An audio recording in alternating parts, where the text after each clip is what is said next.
Donc on se retrouve pour une nouvelle vidéo. Effectivement, ça faisait longtemps que j'avais pas fait de nouvelles vidéos. Et bien sûr, pour cette vidéo, je vais parler de quelque chose. Ben voilà, on verra tout au long de la vidéo. J'espère que cette vidéo vous plaira. Bref, c'est parti. Donc du coup, je sais pas si vous avez remarqué.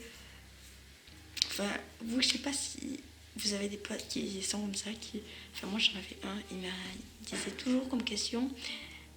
Une question tellement bête. Il me disait: t'es con ou t'es con?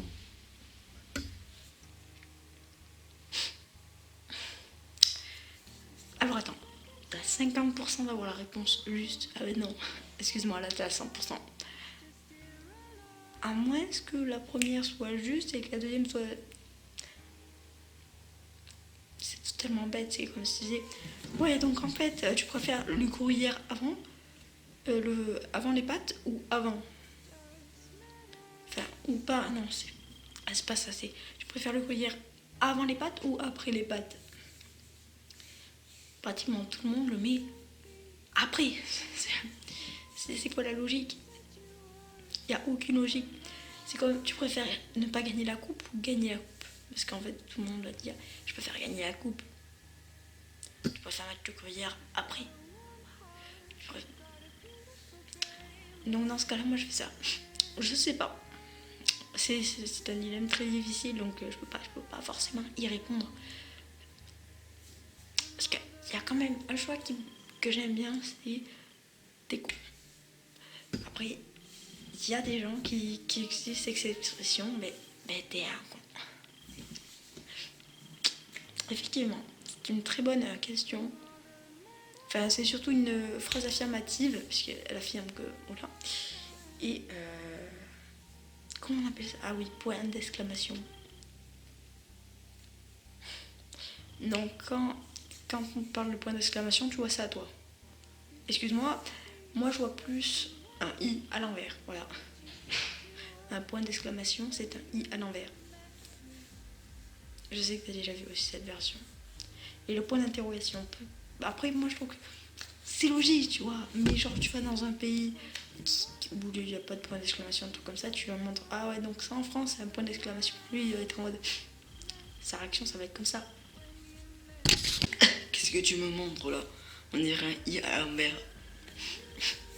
C'est n'importe quoi votre pays. Donc... Oui, effectivement, on peut dire ça comme ça.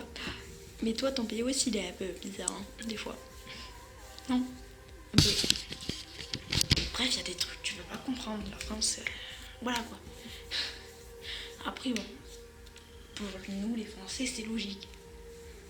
Mais quand on regarde quand même de plus près, on dirait vraiment un i à l'envers. Alors, je sais pas quelle a été ma réaction quand j'étais petit, mais... Enfin bref, je ne parlais même pas encore la langue française. Je sais que dire maman. Vraiment comme tous les bébés.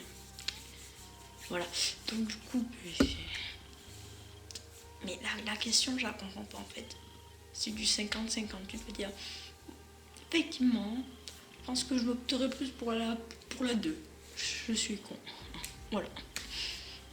Et bien en fait, c'était la question numéro 1. Il y a un peu de logique quand même. Tu vas forcément répondre une des deux réponses. Mais si jamais c'est les mêmes, c'est comme je disais. Donc ouais, en fait, t'es intelligent ou t'es intelligent? Non, parce que moi dans ma vie, je suis intelligent. Et on m'a déjà posé cette question: t'es écologiste ou écologiste? Alors moi j'ai répondu écologiste, sauf que c'était l'autre écologiste. Donc t'es intelligent ou t'es intelligent en fait? C'est ça la question que tout le monde se pose. Ah oui, aussi, tu peux t'abonner puisque c'est la fin de la vidéo et lâcher un petit like. Mais en attendant, voilà, on peut être intelligent et intelligent à la fois. C'est... Enfin, non, tu peux qu'être intelligent ou bête. Voilà, donc si jamais t'as des yeux partout, t'es bête. Voilà.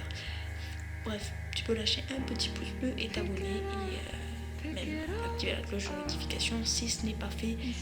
Les faire le nombre d'abonnés que j'ai. On va pas opter pour 30 000 pouces bleus quand même. Hein. On va opter pour 2-3 pouces bleus si jamais c'est possible. Bon, ciao, c'était la vidéo.